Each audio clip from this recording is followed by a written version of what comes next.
Hi everyone, my name is Cynthia. Let's talk Smutathon. So, I am participating in like 4 different readathons in the month of June. Yes, Smutathon is one of those, and this is one that I'm very excited about because it happens several times during the year, and each time I feel like it comes right at the right time when I need to be reading more romance.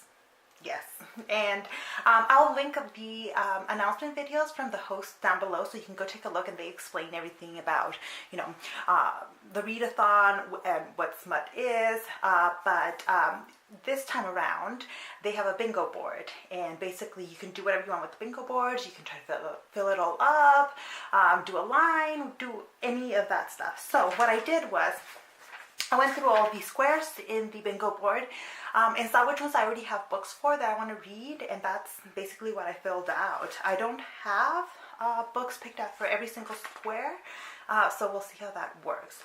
In addition, because I am participating in other readathons, for example, the video should have just gone up for Queer Lit Readathon, and so I'm trying to do some doubling up in squares there.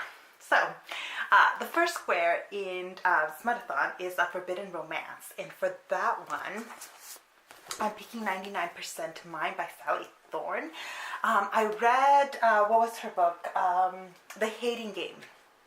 Really loved The Hating Game, and so I really want to get to the second book here.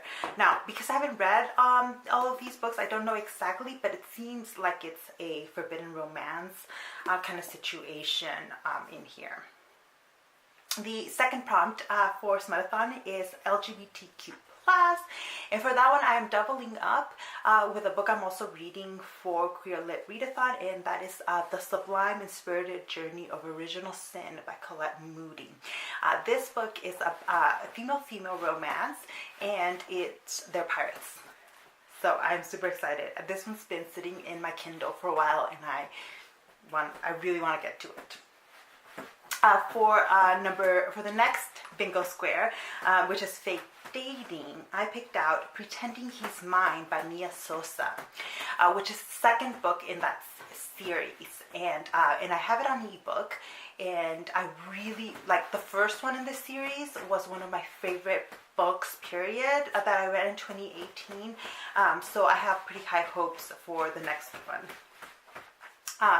New to you author. So this one I kind of am leaving blank for now because several authors here are going to count towards that. Like Colette Moody, for example, counts as a new to me author because I haven't read anything by her before. So several books will count towards it. The next bingo square is Author of Color. And for that, I am putting in American Dreamer by Adriana Herrera. So this is a book that's also going to double up and could actually fit the LGBTQ plus a square. It's a male-male romance where one of the main characters is Afro-Caribbean and owns a taco truck. I just started reading this book and had to put it on hold because it was going to work so well for these readathons, but just the little bit I've read at the very beginning is so stinking cute. I'm gonna love this one. I don't have a book picked out for enemies to lovers, but maybe one of the books I'm already reading will fit that category. I'm not too worried about it. Next bingo square is Out of Your Comfort Zone, and I really had to think about this one because there aren't a whole lot of romance books that are really out of my comfort zone. I read pretty widely in the romance genre. Yeah, these days I do. I used to only read historicals, but in the last few years I've gotten into everything. But I thought I would go with The Kiss Quotient by Helen Hoang, which I have not yet read. Everybody I've seen talk about this has really enjoyed it. But the reason I'm putting it in the out of my comfort zone is because it does deal with a male escort. And usually I don't pick up books that have escorts in them, just because I'm uncomfortable with the power dynamics there. But I've heard that this is handled really well here, so I'm picking it up in June. I don't have a vacation romance, but again, maybe one of these will fill in. Different Worlds, I do have one for that one, and that is Nalini Singh's Angel's Blood. I believe this is the first in the series, and everybody raves about this series, the Guild Hunter series, and I'm excited because I have this one. I've had it for a while, and now I can finally get to it. I don't have a book for the square that is Read a Host's favorite book, although because I need to spend a little bit more time looking through their videos, but I'm willing to bet I have one of their favorite books on my list already. I don't have a book for Friends to Lovers. I'm really, you know what I'm realizing as I do these bingo squares is that there's not like particular tropes that I necessarily gravitate towards yet in romance, like other than like the historical ones, which I really used to gravitate towards. I'm still kind of feeling my way around some of these tropes.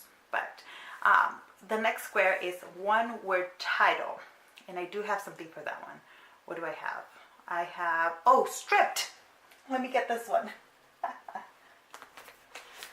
So talk about out of my comfort zone. So this one's also, I believe, about a male stripper. It's called Stripped by Zoe Castille. And I've heard really good things about this one as well. And I'm really excited to read it. It looks really good. The next prompt is finish a book in one day. That should be really, really easy. Romance novels I usually get through really quickly and often in a day. Second Chance, the square I don't have anything for yet, but the next square takes place in a foreign country. And for that one, I have Jeannie Lynn's Gunpowder Alchemy. This is the first in the Gunpowder Chronicles, and I've heard really great things about this book as well. The Ladies at the Ripped Bodice, which is the all romance bookstore in LA. Highly recommend it. It's set in China during the Qing Dynasty when the British are colonizing, and it looks like this has to do with a revolution or a revolt against the British. And it sounds amazing because it's historical. It's got fantasy elements. It takes place in a foreign country, and this is probably one of the ones that I'm most excited to get to. And then finally, the last bingo square is Bad Boy / Bad Girl. And for that, I am going to stretch it a little bit, I think, so that I can fit in Magic Bites by Ilona Andrews.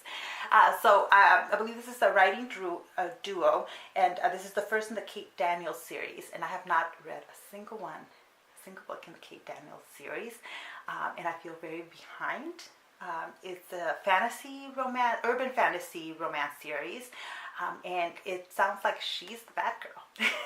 I'm all here for it. Also, when I bought this book, I bought it at the Ripped Bodice. I was walking around the store with it, and one of the other customers at the Ripped Bodice was like, "Oh, honey, you're gonna love it, but the first book's a little rough. Go pick up the second one." And I went ahead and picked up the second one. So in case I need to go straight into the second one, it is right here, and I will make it fit one of the bingo squares. But that is it. There are a few other books that I want to read. You can see kind of behind me I had a bunch of my romances stacked up here. With some of these, I might switch it out depending on my mood. I am a mood reader, so I want to give myself a little bit of wiggle room to, if I'm not in the mood for one of these, come in here and pick up one of these others. Like Beverly Jenkins is an author I've really been wanting to read, and I have a couple of her books now, and so if one of them fits, I would probably fit it in here. But yeah, that is my TBR for Smutathon.